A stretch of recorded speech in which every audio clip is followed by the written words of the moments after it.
Westchester University. I'm Erica Flanick. And I'm Ryan Carson. So Ryan, tell me about your weekend. It was fun. Didn't do anything too fun, just kind of hung out. We had our day party on Saturday, which was really cool. So that was based off our buy a pike, which was on Tuesday, where we raised over $4,000 actually. That's for awesome. the Nolan A. Chines Foundation. Wow, so, that's really cool. Yeah, it was really cool. It was awesome to see because one of our new guys he started the foundation for his friend who passed away. Oh really? Wow, okay. So like it was cool. He got to speak in front of everybody, and it was really cool. It was like a very humbling experience. Yeah, that's really meaningful. It was awesome. That's awesome. So what did you do? I just had pretty much rehearsal all weekend, and then I was really sick last week, so Friday after rehearsal came home, slept. Saturday I had rehearsal all day, came home, kind of just chilled. So it was nice, kind of just got to like feeling better at least. Relax. Though? Yeah, I'm getting better. There you go. But everyone's getting sick. It's that time of semester. Everyone's getting sick. Yeah. It's just everything's finals are starting to like creep up, and everyone's just. It's bad. Morale's at an all-time low. Really hits people too. Oh my God. It's getting cold, now it's hot, and now it's cold. It's like which is crazy to me, but but yeah. So weekend was chill. Yeah, that's good. Yeah. Very nice. We have an episode packed with events going around campus. Kristin will be speaking with members of Alpha Zeta Delta about their upcoming event. Jerome is talking about WCU sports, Lauren has our weather update, and Taylor is looking at world news. Very nice. Colleges Against Cancer is hosting their second annual Mustache Dash 5K on Saturday, November 19th at 10:30 a.m. Registration begins at 9:30 in front of Hollinger Fieldhouse. There will be a DJ, Zumba, a photo booth, guest speakers, giveaways, and much more. The event will support the American Cancer Society to raise awareness for the cancer patients who lost their hair during treatment. So registration is $15, and you can find it at the link below. Wow, that's awesome. That's really cool. That's like so cool. Whole mustache competition and stuff like that. That's so fun. I think that that's the so themed 5Ks are always so cool. I think they are too. Because some people go out, they go so hard for it. Yeah, and it just makes everyone like want to participate so much more. Oh, and they're like themed and like I love it. I think it's awesome. And now you're on your 5K kick lately after doing the last one. So I know. And I'm so mad I can't do this. I couldn't do the turkey trot one because I had rehearsal, and this one I have a show, so I can't do this one either. But I can't wait for the next one. I can picture you. They're like pretty often though. So. Yeah, they are, and I could also picture you in this one, just like rocking a fake mustache, just walking around. You know me. Oh, I know. That's why 100%. I get to see 100% just an all-out sprint with the mustache. Yeah, it's probably really embarrassing for like my friends, but like I go all out for things. You own it. Rock it. You gotta rock it. That's fine. Beginning this Wednesday, November 16th, Department in Theater and Dance and University Theater is performing the Long Christmas Ride Home in the EO Bowl Center. Performances will take place November 16th, 17th, 18th, and 19th at 7:30, and November 19th and 20th at 2 p.m. Tickets are $10 and can be purchased at the link below or at the door. Very nice. Yes, I know. Now I believe there's a certain someone here who's in this. It's me. Right now. It's you. Actually, no. I was gonna say, I was like, uh-oh. Yeah, so it's really cool. It's it's really awesome show, and everyone's worked so hard on it. That like we're just really excited to show it to people. That's awesome. So is there anything else you can tell us about it without giving away like any crazy stuff, any plot points and stuff? So it's called Long Christmas Ride Home, and it's based around the holiday season. Okay. But it takes kind of a bit of a dark turn. Oh, okay. Yeah. So that's that. It's dark, but it's also very beautiful in that same sense. There's kind of a lot of juxtaposition between like really tragic things and then also like the great outcomes that can come from them. So it's really cool. it's very inspiring. It's very inspiring show. Very so cool. it's cool. I'm excited. I better have to check it out. Check it out. We will. We'll do a little after show interview. Yeah. After show interview. Find me afterwards. We'll do it. This Friday, November 18th in Aspen Concert Hall, WCU Live is hosting 100 Years of Broadway, a musical skit on Broadway's most celebrated shows. It will feature a cast of Broadway stars and recreate some of the best moments from Broadway shows, including Phantom of the Opera, Les Miserables, Cats, and tickets are also only $13. So here's the thing. This episode, apparently, we're just talking about my favorite things.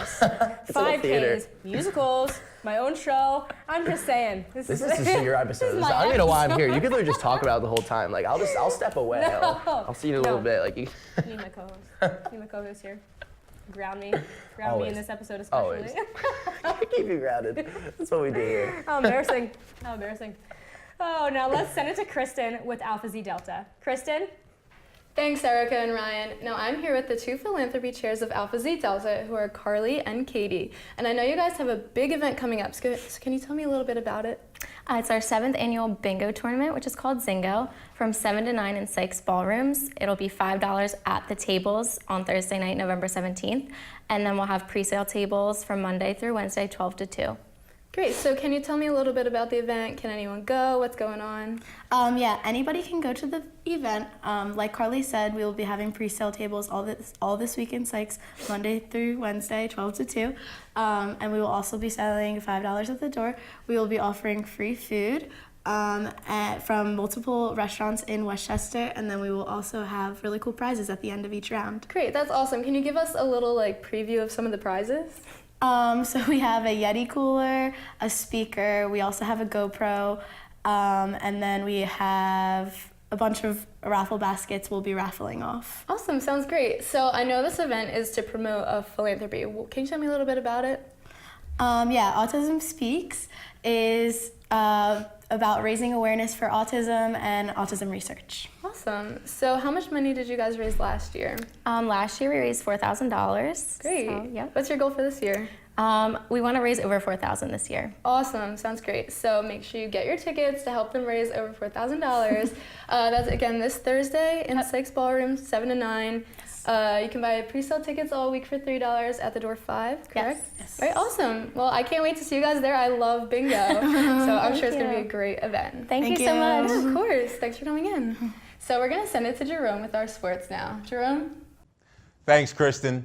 The football team played their last game of the regular season on Saturday and capped it off in style, beating Clarion 37-10. 2 touchdown catches for Jordan Banks in the game to go along with 66 yards. Golden Rams did most of their damage, however, on the ground. Mike Class led all rushers with 118 yards and 1 TD. Jarrell Elder finished with 83 yards on 21 carries. Elder's day put him over 1,000 yards on the season, 1,013 to be exact, good enough for 5th place in the PSAC. The win was the Rams' 6th in a row, and it'll bring their final record to 8-3 on the season, with only 1 loss coming in conference play. All right, recapping some postseason action. Women's soccer got some revenge on Sunday, beating PSAC champ East Stroudsburg in the NCAA tournament 2-1. Lady Rams got goals from Carly Henry in the 12th minute and Julia Kirkpatrick in the 78th minute. If you remember, East Stroudsburg advanced on penalty kicks after tying Westchester in the semifinal of the PSAC tournament. The draw was the only blemish on the Lady Rams season, and with 4 wins standing between them and a national championship, it's safe to say they're not worried about that loss. Up next, they'll face another PSAC rival, Kutztown, the number 2 seed. That game is Friday the 18th at 11 a.m. All right, how about some hoop action? Men and women's basketball started their seasons over the weekend. The men traveled to West Virginia to play in the West Liberty tip-off tournament, but were unable to come away with a victory, losing to Notre Dame College 87-96 on Friday, and losing again to West Liberty 91-117. West Liberty is a top-ranked team in Division II, so it's not like they were playing any slacks. Golden Rams, no doubt, happy to be back home for their next 3 games, the first of which is against Gannon. That game will be played this Saturday at 3 p.m. Similar story for the women's basketball team. Hosts of the Carol Ekman Memorial Tournament, they too lost both of their games. An 85-112 beatdown at the hands of Glenville State to open the season on Saturday, despite a double-double for Madison Torreson, who finished with 27 and 10. Sunday, the Lady Rams lost to Wheeling Jesuit 60-83. Lady Rams struggled out the gate, only scoring 6 points in the first quarter. They too will look to rebound in a strong way this Saturday as they host Gannon at 1 p.m.